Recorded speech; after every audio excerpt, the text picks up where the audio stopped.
Good morning everyone, and welcome to the first PSA members video conference for SES.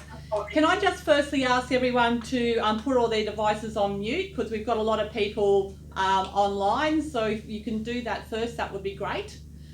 I'd like to acknowledge the traditional custodians of the land on which we are meeting today, and pay respects to elders past, present and emerging. I'd like to thank everyone for dialing in for today's meeting. I'm Anne Keneally, the PSA's Industrial Manager for the Justice team. With me is PSA General Secretary Stuart Little, Industrial Officer Monica Wonderland, Organiser Latu Salusi, and Senior Industrial Officer Julie Bond. Good morning. We will also have online today our PSA regional organisers. So we'll have Azrin from our Lismore office, Steve Mears from Tamworth, Belinda Pearce from Bathurst, Paul James from Newcastle. Our Wollongong organisers on leave today, but I know that many of you in Wollongong have already met Art Mackenzie. So firstly, I'd like to say that the PSA recognises that our members in SES play a vital role in New South Wales in assisting citizens to recover from natural disasters such as floods, fire and storm-related emergencies. And especially as it is anticipated that these events will only intensify over years, your role is increasingly important. You provide assistance and comfort to people who may have lost everything during dangerous and challenging conditions. So it's great to have PSA members from all across the state participating in this meeting from across the 5 zones. So can I just get an idea about where we have people? Who do we have here from the Metro Zone? Is there anyone from Metro Zone here? Can you just wave if you are? Great. So we've got Metro Zone, thanks. Northern Zone? Anyone from the Northern Zone? Great, pleased to meet you. Southeastern Zone? G'day. Who else? Southern Zone? Western Zone? We've got someone from Bathurst, yep. Okay, so that's really great. We will be recording this conference today, so for those who haven't been able to dial in for whatever reason, we'll be sending this via bulletin, so all of our members get to see what happened in today's meeting. So just some housekeeping, and I'll give you some idea about what the order of business is. So again, I just want to remind people to put their devices on mute if you haven't already done so. After me, you'll hear from PSA General Secretary Stuart Little. Then Monica Wonderland will provide an Industrial Officer's report. Then Senior Industrial Officer Julie Bond will provide an update in a few words. Then Organiser Latu Salusi will speak, and finally PSA Delegate Nicole Harding from the Wollongong office will just have a few words to talk about what the role of the delegate is. We're hoping that the meeting will conclude at 10:30, and depending on time we'll have questions at the end. However, there is scope for participants to ask questions through chat box. We will try to get through those if time is permitting. However, if we can't get through whatever questions are raised through chat box, we will endeavour to answer them via a bulletin by the end of the week. So that gives you an idea of where we're planning on going for today's meeting. So I'd like to now hand over to Stuart Little, the PSA's General Secretary, to welcome you all to today's video conference. Thank you, Anne, and good morning, members. And it's fantastic to engage in this way using Skype. It's not something we've done very often. But I'd also like to acknowledge the traditional owners of the land. I'd also like to acknowledge any other First Nations people who are here with us today. And I'd also like to acknowledge the incredibly important work that you, our members, do in the SES. PSA represents a number of frontline workers, obviously in the RFS, in corrective services, but in many agencies, state forests. Quite often our members are on the front line during incidents, during natural disasters, during wildfires and so forth. And I am painfully aware of the great difficulties that we face, and we face really because we've had annual cuts to our budgets. Unfortunately, for the last 7 or 8 years, we've had an annual efficiency dividend, or what's known as an efficiency dividend, which effectively is a budget cut applied to pretty well every agency across the public sector. The only exception to that has been the sworn officers of the New South Wales Police. It's meant that even paramedics, firefighters and other frontline agencies have also had to struggle in terms of their budget. In the most recent budget, the government announced an annual efficiency dividend of 3% per year over a 4-year period. That is, when they do the budget, they put forward the forward estimates and they put in and enforce a budget cut of 3% a year. It makes it extraordinarily difficult to have stability, and it's why you have these eternal restructures. Now, having said that, of course, it's why it's so important that you engage with it's so important that we engage with you, and it's why formats such as this will be so important going forward, because we know that we will have great challenges in front of us. Having said that, we have had a fairly strong relationship with the newly appointed Commissioner, with Carleen York. I've worked quite closely with her when she was in a different role with the police in terms of working through the important work that she did with mental health and implementing mental health programs in the justice portfolio. So I'm hopeful that we can have a good relationship with her. Indeed, I will be trying to endeavour to organise a meeting with her and with your delegates and with some of the people here at this table. What I can also say is that from a, if you like, a bread and butter point of view, I am confident that we will pick up wage rises of 2.5% per year for the next few years. It may well be affected next year, however, by the super guarantee. But unlike other states where the salaries have been reduced, in Victoria it's gone to 2% per annum, likewise in South Australia and Western Australia, I'm confident that we will be able to maintain annual salary increases of 2.5%. However, it is likely to be affected by the superannuation, changes to superannuation. So I'll hand over to Monica to talk about some other issues. And can I say, yeah, certainly the PSA takes all of our emergency services people very, very seriously. We have been building very strong relationships with other frontline agencies, and certainly we're looking at establishing an emergency services coalition within the PSA with a view to building those relationships with the police, with the also with fire and rescue and other agencies going forward. So thank you, and I'll hand over to Monica.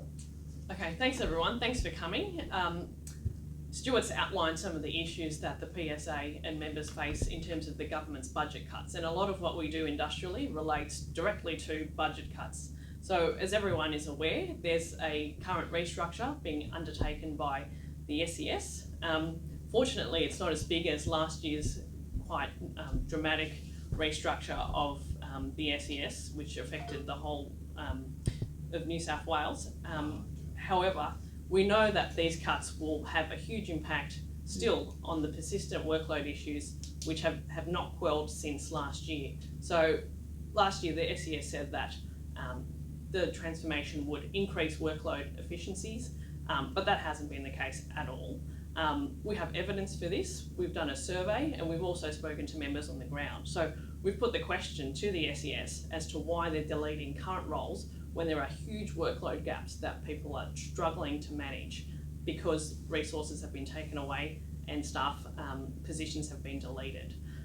So we're currently still in consultation with them. We're looking for an answer as to why they persist in thinking that deleting roles will create a more efficient SES, and they're yet to really come up with anything substantial.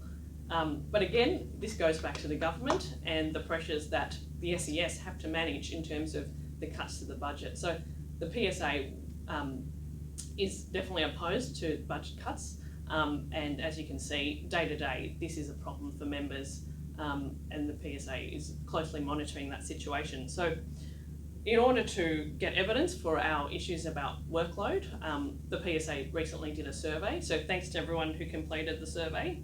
Unfortunately, some of the results are quite alarming. So the biggest factor in terms of workload is insufficient staffing. So by far, people nominated that as the biggest reason. This is followed by an inadequate resourcing of technology in order to perform roles. So again, the SES, at least the corporate side, needs to prioritise the activities of members on the ground so that they can actually do their jobs day to day. Other workload issues that have arisen are persistently not being able to take breaks and working to unreasonable deadlines. We know that these kind of situations have led to people being performance managed or threatened with performance management, which is a completely unacceptable situation. You're tied up with a situation where you have no resources, yet you're expected to deliver over and above what one or even two full FTE staff would be able to do. So other significant work health and safety issues that have arisen from this overwork situation is the incapacity for members to balance their work and life commitments. So this is a weekly occurrence for members. So 30% of members have said that they can't find time for their family week to week because of workload commitments. The fact that this is affecting people's personal lives and family lives is completely unacceptable.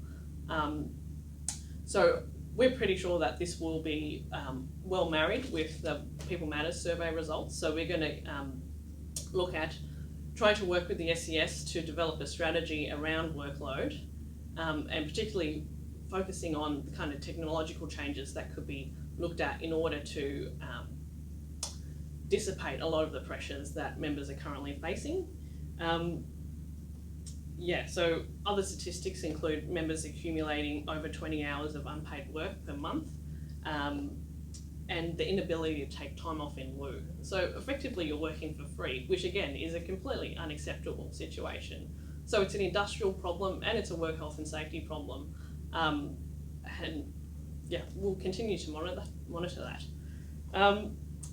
The third issue, which we have recently wrapped up, is the issue of the on-call situation. So members came to us and said they were really stressed out by the dysfunctional system of on-call and recall to work arrangements, which had been persistent in the different zones. So as members are probably aware, there was no consistent structure in terms of how on-call would eventuate when an emergency happened. This led to a situation where the most dedicated staff and members were picking up the slack for the lack of leadership and guidance from the corporate headquarters of the SES. So through the IRC proceedings, so the Industrial Relations Commission, we basically had to drag the SES kicking and screaming in order for them to develop guidance and standard operating procedures. Personally, I find this extraordinary that an emergency organisation does not have standard operating procedures. Unlike fire and rescue, unlike the police, unlike the ambulance, why shouldn't the SES have priority in terms of really just basic responses to their core business, which is dealing with emergencies and helping people? So hopefully now that the SES have issued standard operating procedures, a lot of the work health and safety issues that members are facing on the ground will dissipate. However, we're very wary that we'll need to keep monitoring the situation and we'll be talking to delegates constantly about how this is panning out for everyone. So that's it largely industrially, but I'm happy to take questions later on about any industrial issues. Okay, thank you, Monica. I'd like to just reinforce what Monica put there. And it's often an issue that we have in many agencies where management make a decision to cut jobs. That means that job is gone. That work is gone. It is not lawful for them to come to you and say, well, we've made that job redundant. We've handed out a tax benefit for the person that's gone and been made redundant. Now we want you to do that work. I mean, it's the oldest pea and thimble trick in the public sector. Our stance is very clear. When that work is made redundant, that work is not to be picked up, it's not to be done. Now, we know full well, and we're mindful of the position that it puts our frontline agencies in, such as yours. It means that pressure is then applied for you to pick that work up because you serve and protect your communities. However, it is our job. We can highlight that in your communities, and it's very important now, particularly with the coming season where we're likely to have wildfires, where we're likely to have many members deployed, that we have to highlight to the media where the effect of those cuts. So we will work closely with the delegates to inform the communities that you serve of the effect of these budget cuts. Our next edition of Red Tape, which will come out I think before Christmas, is going to be all about our frontline services such as the SES and other frontline agencies, and it's going to talk about the strategies and the linkages we're trying to build up. So there'll be more information in there. But as I said, I'm hopeful that the relationship with Carleen will be productive. We certainly, and I will certainly lead those negotiations with her in the first instance and go down and raise some of these important issues with her.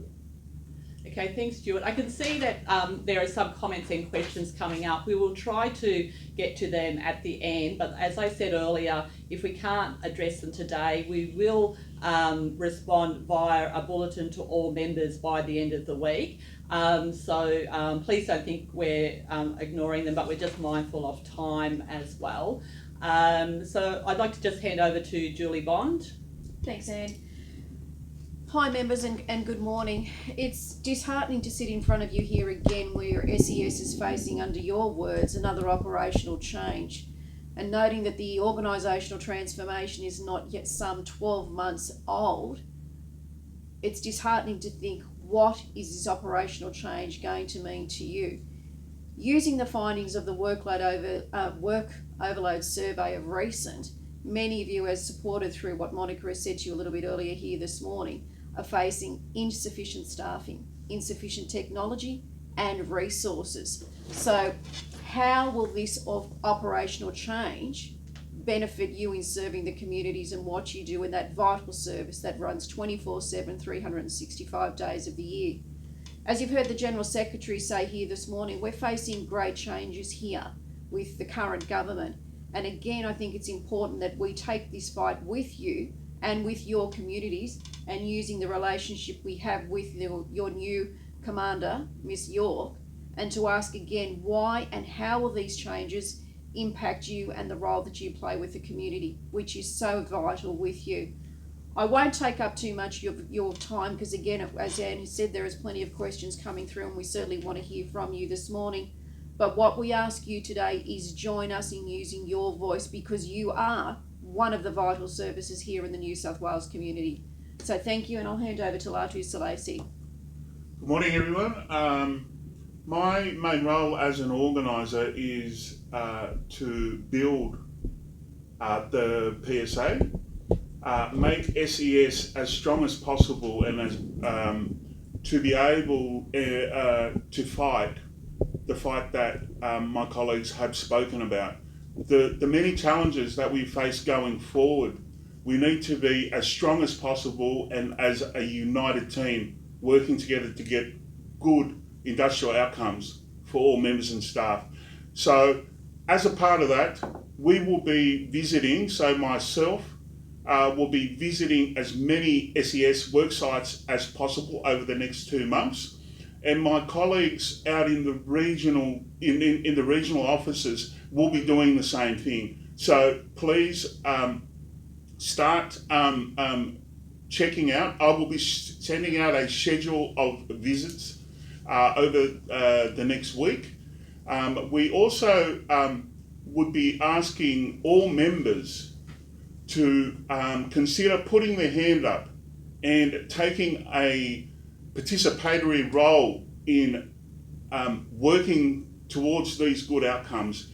We will have SES delegate selections around about November, December, later this year. So it gives us a bit of a window to kind of like have a bit of a think how we can participate and take part in working towards these outcomes. Lastly, I would just like to suggest that for all members, that if you are unfinancial, please contact us immediately and we will try to rectify that.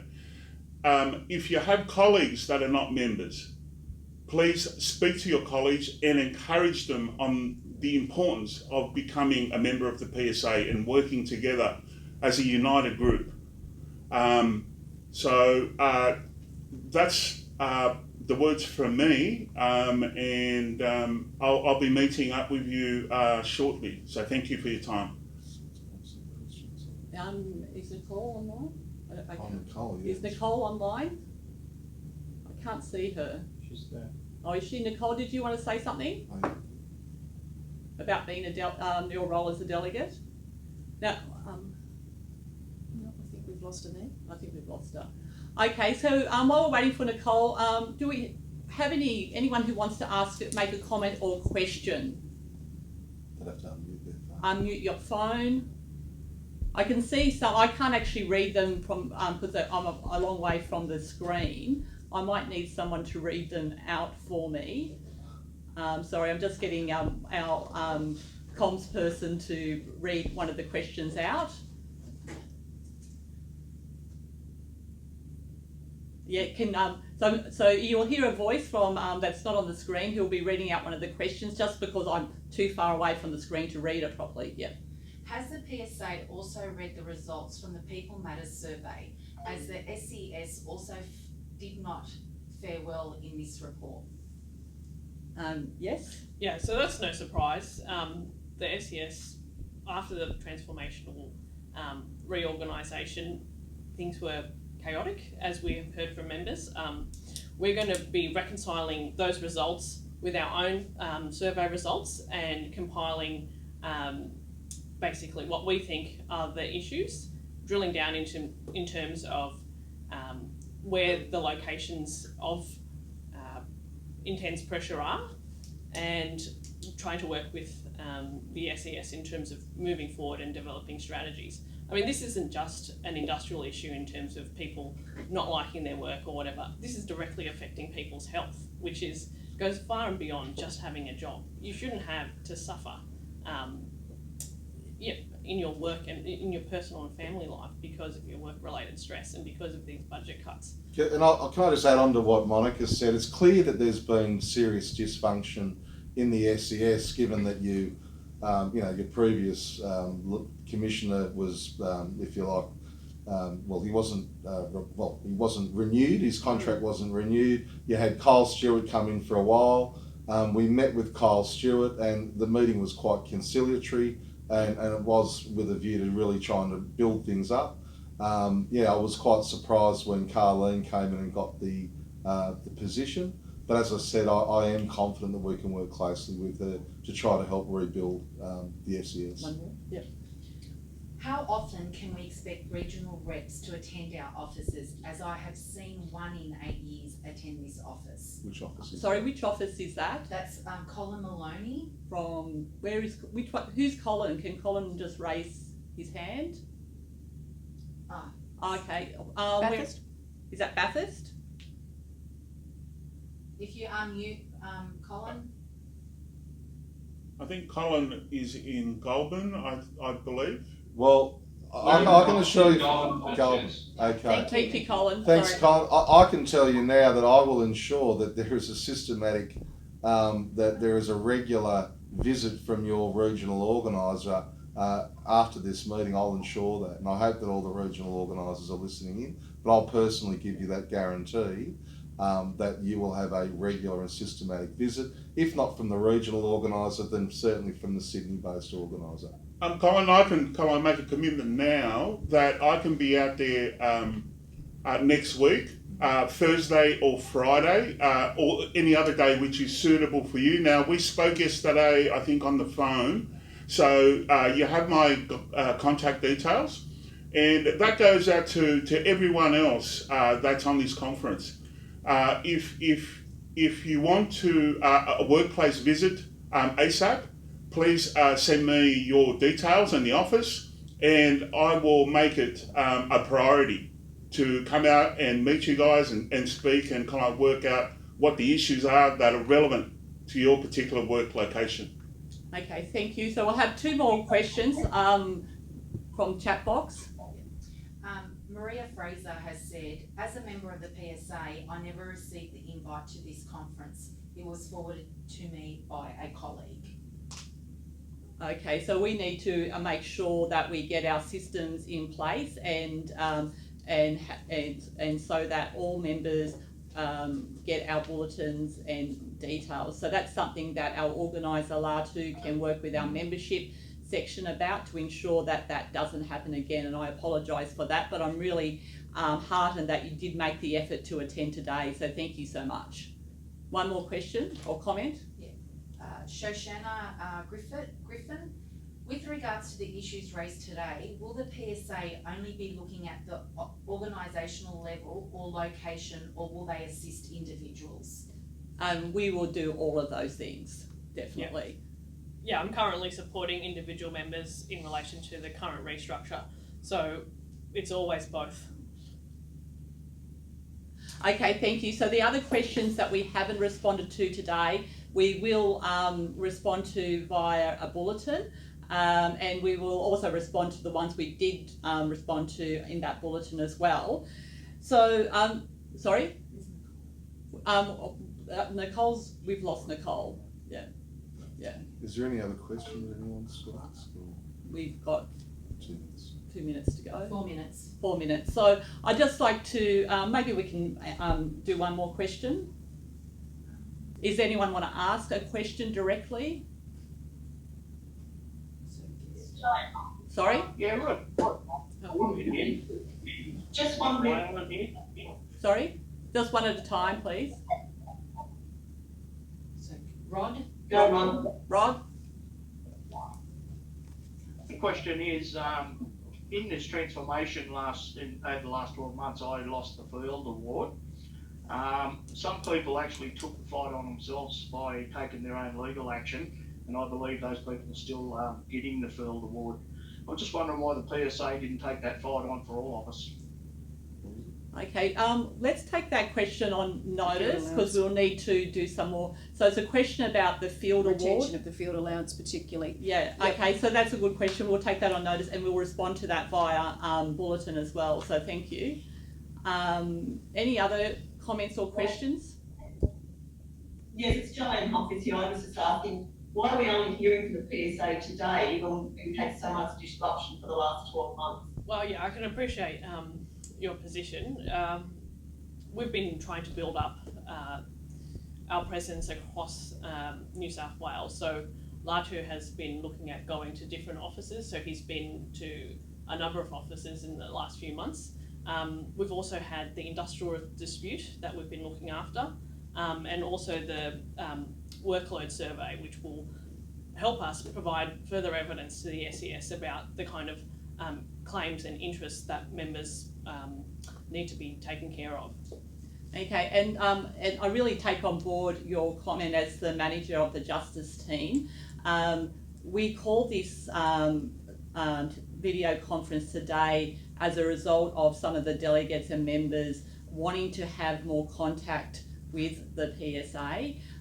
So we take those concerns seriously. So that's why we called the meeting. We have a commitment from everyone in this room that we will continue to be to continue with these forms of meetings, and that we will have face-to-face meetings across SES. We apologise that it hasn't been as good as what it should be, but we do really want to move forward and to ensure that this type of communication continues. We really want to listen to what members have to say. We really want to ensure that we do a better job for our members across the SES and across all of our emergency services. And that's why the PSA's next edition of Red Tape will be focusing specifically on PSA emergency services in SES, RFS, National Parks and Wildlife, police, corrective services and so forth. And that is why the PSA will be establishing an internal PSA emergency services group that will consist of all of those groups plus more to have a better presence and to really push your issues harder than what we have in the past. More details about that will be in the emergency services edition of Red Tape, but it is really important that we continue to have this dialogue with all members. Now, I've been given the wind up, it's 10:30, so that's a little bit of where we intend to go through now. I thank you very much for participating. Stuart wants to say something before we all finish. Yeah, if I could, thanks everyone for coming and engaging today, and certainly I take on board everything that's been said today, and particularly if there are any criticisms. It's important that we engage, and if there are areas that we need to improve, certainly I want to know about that, because ultimately I'm responsible. I want to make sure that all of our regional organisers are attending all offices, and that all members, when they contact the PSA, are dealt with in a professional and timely manner. I'm fully aware that there's been dysfunction within SES. I think a lot of that is driven by the budgetary problems that are forced on the department, and quite often senior management will try and say it's something different.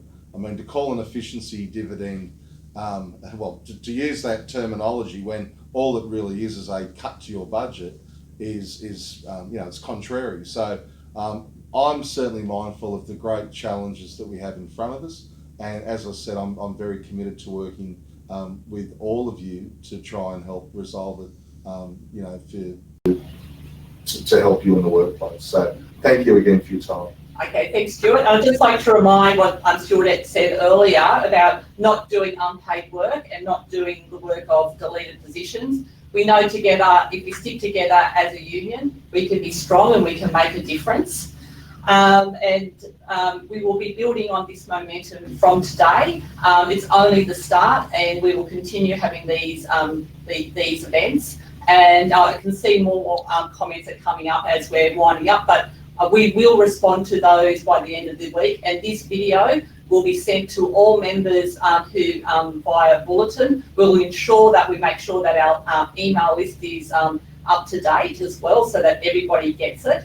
And we will continue, and we will also be on Facebook. So if anyone's on our PSA, follows us on PSA, we'll be putting this up on Facebook as well. So again, thank you, goodbye, and I hope you all stay safe during the next couple of weeks, or longer than that, obviously. So goodbye, thank you.